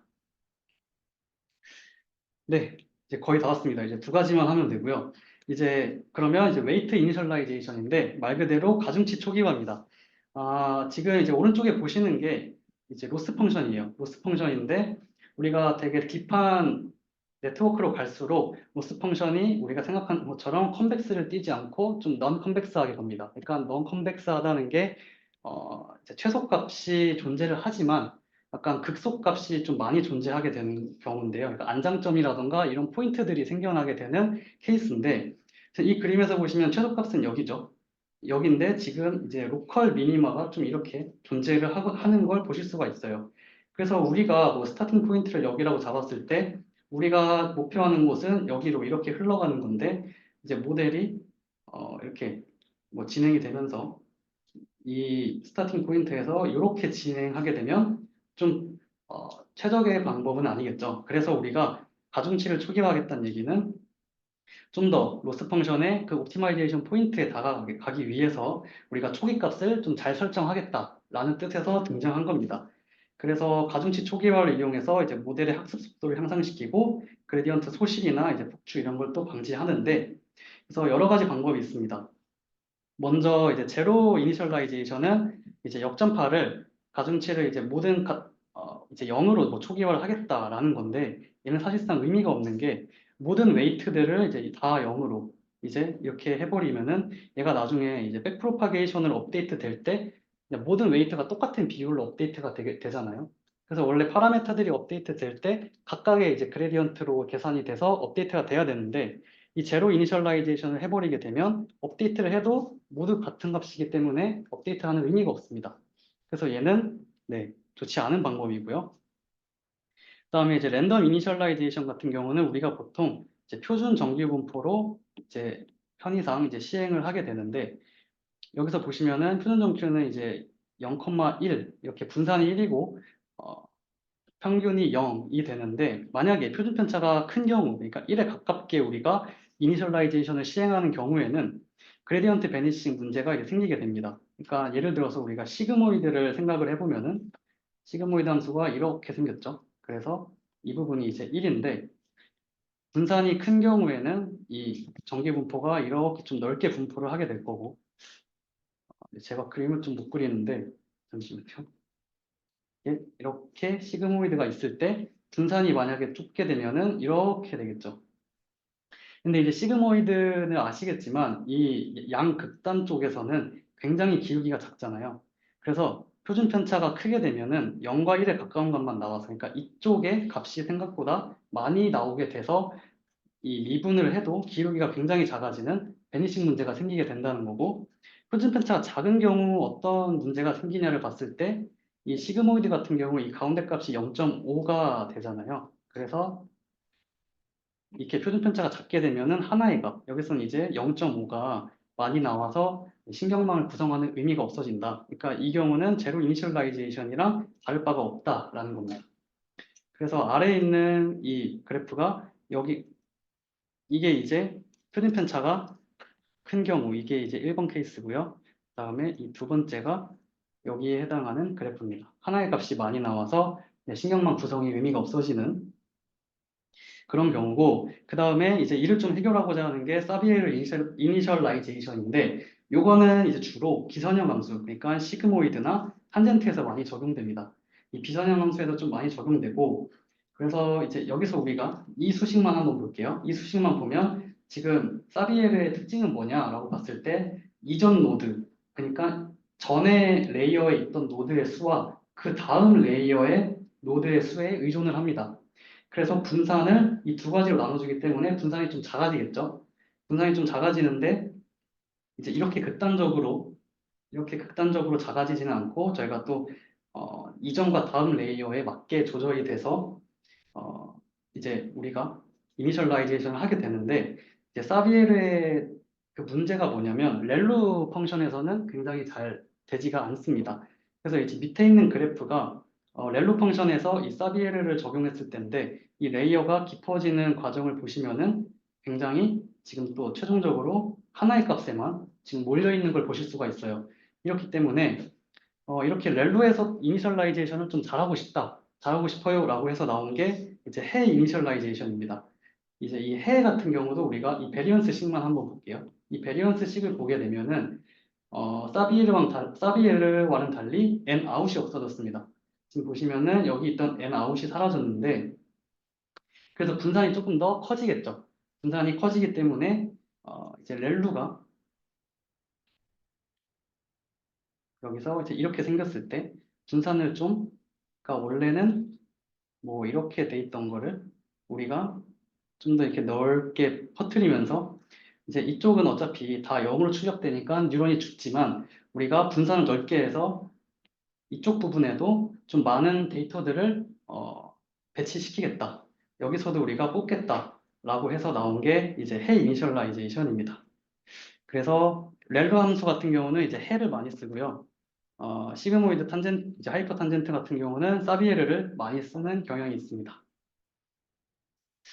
네, 그러면 이제 마지막인데 이제 배치 노멀라이제이션입니다. 사실 오늘 세션에서 좀 가장 중요하다고 생각되는 부분인데 우선 먼저 이 말 그대로 이제 배치를 이제 정규화시키겠다라는 뜻입니다. 그러면은 이제 배치가 뭐냐라고 생각했을 때 이제 배치를 사용하기 전에 이게 원래 뉴럴 네트워크 같은 경우에는 이렇게 n개의 데이터가 있으면 얘를 우리가 통째로 모델에 입력을 시킵니다. 그러면 이 n개에 대해서 우리가 손실함수 값을 구하고 이를 이용해서 이 손실함수 값을 줄이는 방향으로 백프로파가 진행이 되고 그러면 이제 그레디언트 디센트를 통해서 이 n개 구해진 그레디언트의 평균을 이용해서 그래서 여기 수식을 보시면 이제 n분의 1로 해주는 걸 볼 수가 있죠. 그래서 데이터의 개수로 나눠서 우리가 그레디언트 업데이트를 하는데 이게 데이터가 너무 많아지면 이게 모델이 과부하가 걸리고 또 너무 컴퓨터 처리 속도가 느리게 됩니다. 그래서 나온 게 이제 배치 단위로 모델을 학습시키자라는 개념인데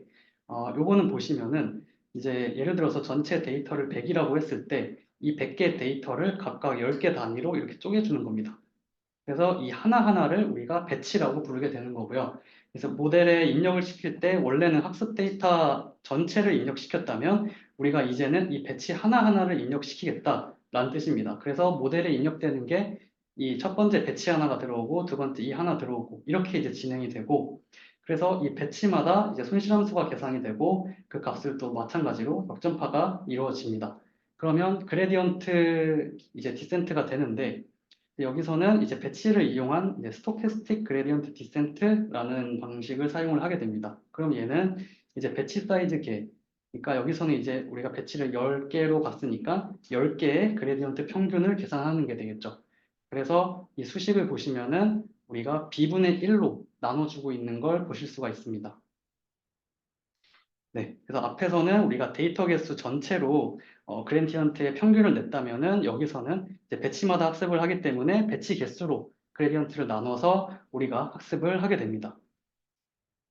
네, 그러면 이제 배치 노멀라이제이션, 이제 배치가 어떻게 사용되는지 알았어요, 여기까지. 이제 배치가 어떻게 되는지 알았는데, 그럼 배치 정규화가 왜 나오게 된 것이냐라고 봤을 때, 이제 내부 공변량 변화라는 것 때문에 배치 정규화가 생기게 된 겁니다. 이제 얘는 이제 내부 공변량 변화는 무엇이냐면, 이제 쉽게 얘기하자면은, 이렇게 배치 단위로 우리가 학습 데이터가 들어오게 되는데, 이렇게 레이어를 통과하게 되면서, 지금 이제 레이어 계층이 3개가 있죠. 여기서는 지금 전부 다 FC 레이어를 사용하게 됐는데 상황에 따라서 우리가 컨볼루셔널 레이어를 사용할 수도 있습니다. 이렇게 레이어를 통과하면서 이 배치에 있는 데이터들의 분포가 달라지게 되는 겁니다. 이렇게 여기 처음에 입력될 때는 이 분포가 이렇게 생겼는데 이 레이어를 통과하고 나니까 갑자기 데이터의 분포가 변해서 이제 변동성이 누적이 되는 겁니다.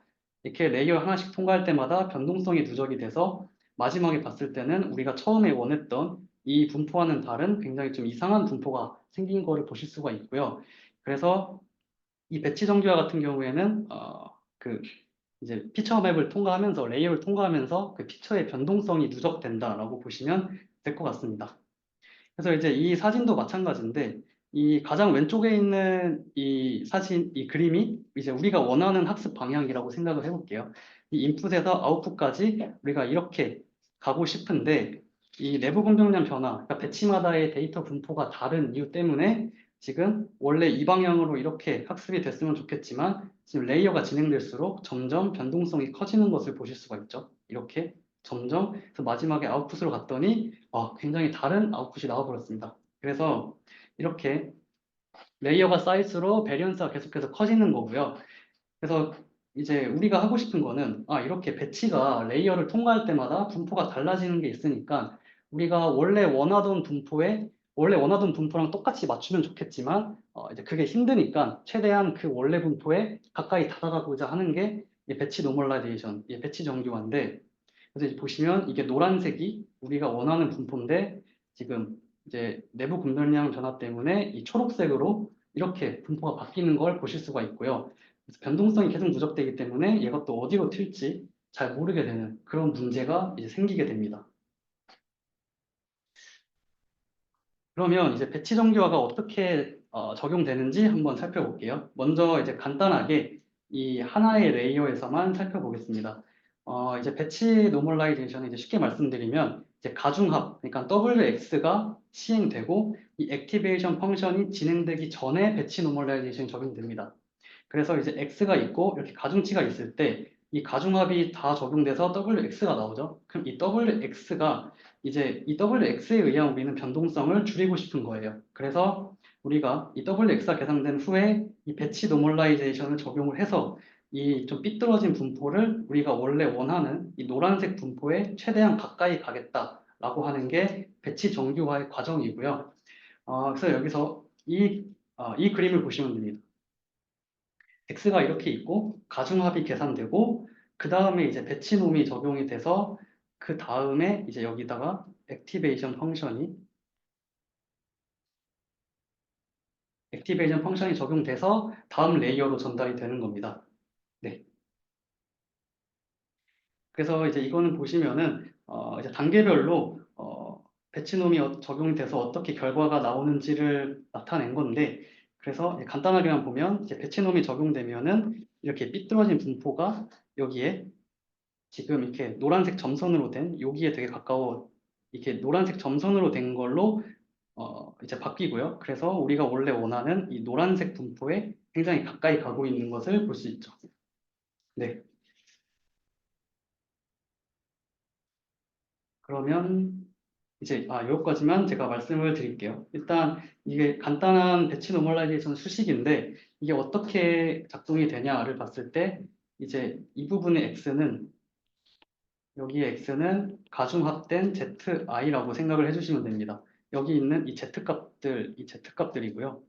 그래서 가중합된 다음에 이제 그 배치 단위로 이 평균이 계산되고 이제 분산이 계산되고 그 평균과 분산을 이용해서 우리가 이 정규화를 시켜주는 건데 여기서 보시면 이 에타라는 값이 있는데 이 에타는 이렇게 계산된 분산이 너무 크게 작아지거나 너무 작아지는 걸 방지하는 그 상수라고 생각을 해주시면 됩니다. 그래서 이렇게 우리가 가중합된 값들을 바탕으로 이렇게 정규화까지 마친 다음에 우리가 이제 파라미터 두 개를 이제 설정을 해줍니다. 감마와 베타라는 파라미터를 설정을 해주는데 얘네들은 이제 하이퍼 파라미터가 아니라 그냥 파라미터예요. 그래서 이제 모델에 학습을 이제 시켜줄 겁니다. 이렇게 해서 이제 배치 노멀라이제이션이 적용이 되는 거고요.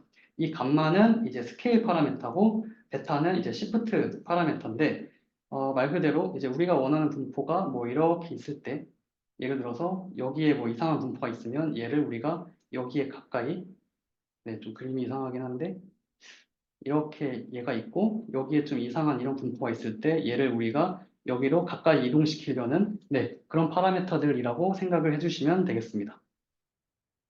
그래서 전반적인 플로우는 이렇고요. 이거는 이제 배치놈이 적용되는 앞에서 봤던 사진인데 좀 이제 이해를 돕기 위해서 가져온 사진이고, 그래서 이제 배치놈 같은 경우에는 이제 미니 배치의 평균과 분산을 이용해서 정규화를 한 겁니다. 우리가 여기서 이 수식을 이용해서 이제 가중합된 걸 바탕으로 평균 구하고 그 다음에 분산 구하고 이를 이용해서 우리가 정규화까지 한 거죠.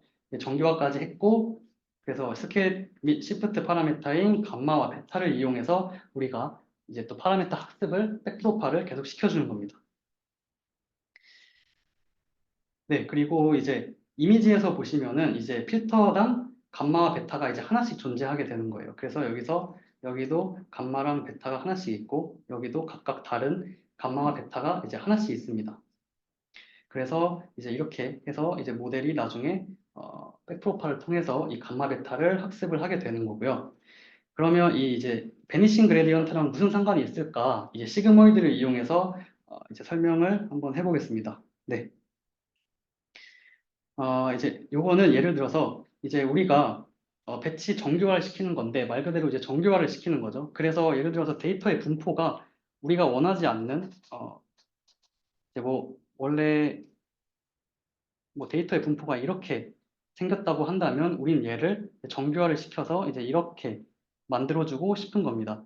그래서 만약에 데이터가 지금 이렇게 데이터의 분포가 이렇게 돼 있으면은 이쪽에 데이터가 많이 몰려 있다는 얘기인데 여기서는 이제 그레디언트가 굉장히 작기 때문에 베니싱 문제가 발생할 수가 있겠죠.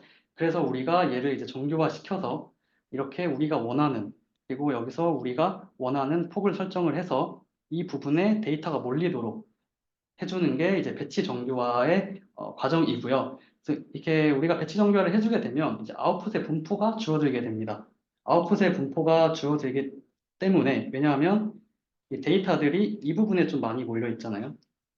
그렇기 때문에 이제 아웃풋에 나올 수 있는 범위가 어느 정도 제한이 되는데 이 아웃풋의 원래는 아무것도 안 했을 때는 0이랑 1이었는데 우리가 이렇게 제한을 해주게 되면서 러닝 레이트를 좀 더 크게 설정을 할 수가 있는 겁니다. 러닝 레이트를 크게 설정을 해서 스텝 사이즈를 키워서 학습 속도를 이제 향상시킬 수 있다라고 생각을 해주시면 되겠습니다. 네, 일단 전체적인 CNN 세션은 이제 여기까지고요. 일단 이제 여기는 전체적인 그 이제 플로우를 정리를 해놓은 건데 먼저 이제 컨볼루션을 레이어가 들어오면 우리가 배치를 한 다음에 액티베이션 펑션이 적용이 되고요. 그래서 드랍아웃은 이제 거의 사용되지 않기 때문에 요거는 사실 신경을 안 써주셔도 괜찮을 것 같습니다. 그 다음에 이제 때에 따라서 다운 샘플링을 위해서 이제 풀링이 적용되는 거고 마지막에 이제 클래시피케이션 레이어에 클래시파이어에 들어가게 되면 우리가 아까 이제 글로벌 에버리지 풀링 원바이원 벡터 형태로 아웃풋을 출력을 해서 FC 레이어를 선택적으로 또 사용을 한 다음에 소프트맥스를 이용해서 다중 분류를 하게 되겠죠. 그 다음에 마지막으로 우리가 결과를 출력하게 되는 겁니다. 그래서 네, 전체적인 썸마리고요. 요거는 이제 모델을 이제 실제 출력시키고 아웃풋을 보시면 나오는 이제 화면들인데 일단 요것만 봐도 이제 컨볼루션 레이어가 10개씩이나 쌓여 있는 걸 알 수 있겠죠. 그래서 처음에 디멘전이 30 x 30에서 마지막에 보니까 뭐 7 x 7, 3 x 3까지 이렇게 필터를 계속 적용하니까 아웃풋이 줄어든 걸 네, 보실 수가 있습니다. 그래서 이제 뭐 노멀라이제이션 얘기가 사실 거의 똑같고요. 이제 이런 아웃라이어들을 우리가 처리하기 위해 노멀라이제이션을 해야 된다. 이렇게 네, 표현이 되어 있는 거고, 네, 마찬가지요. 이제 배치 노멀라이제이션이고요. 그래서 이제 뭐 이미지 데이터셋을 다루는 뭐 여러 가지 방법들인데 우리가 이미지 어그멘테이션이라고 해서 이제 제한된 데이터셋을 좀 돌리거나 뒤집는 방식으로 데이터를 증강하는 기법이고요. 그래서 이렇게 있는 이미지들을 좀 이게 명암도 바꾸고 이제 위치도 바꾸고 해서 우리가 이렇게 바꾸는 걸 이제 이미지 어그멘테이션이라고 합니다. 네, 그래서 이건 이제 데이터셋을 이제 소개를 해드리려고 했는데 그 시간이 거의 다 돼서 그냥 빨리 말씀드리면 이제 여기 나오는 뭐 엠리스트나 뭐 사이파10이나 이미지넷 그리고 뭐 마이크로소프트의 코코 데이터셋 모두 이제 CNN 모델이 나왔을 때 모델의 성능을 평가하는 그런 지표들로 사용되는 데이터라고 생각을 해주시면 됩니다. 그래서 이 논문을 나중에 보시면 이제 뭐 이런 데이터셋을 이용해서 성능이 얼마가 나왔다 이제 그런 걸 이제 보실 수가 있고요. 그래서 얘네는 이제 크게 뭐 중요하다기보다는 이제 실제 모델의 성능을 평가하기 위해 이런 이미지 데이터셋들이 있다라고 정도만 네, 알아주시면 좋을 것 같습니다. 네, 그래서 오늘 저희가 지금까지 되게 오랜 시간 동안 세션 한 내용이 이제 CNN의 전반적인 과정을 보셨고요.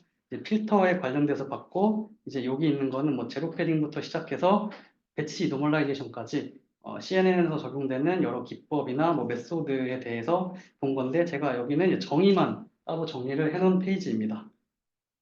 네, 그럼 일단 되게 오래 걸렸는데 오늘 세션은 여기까지 하도록 하겠습니다.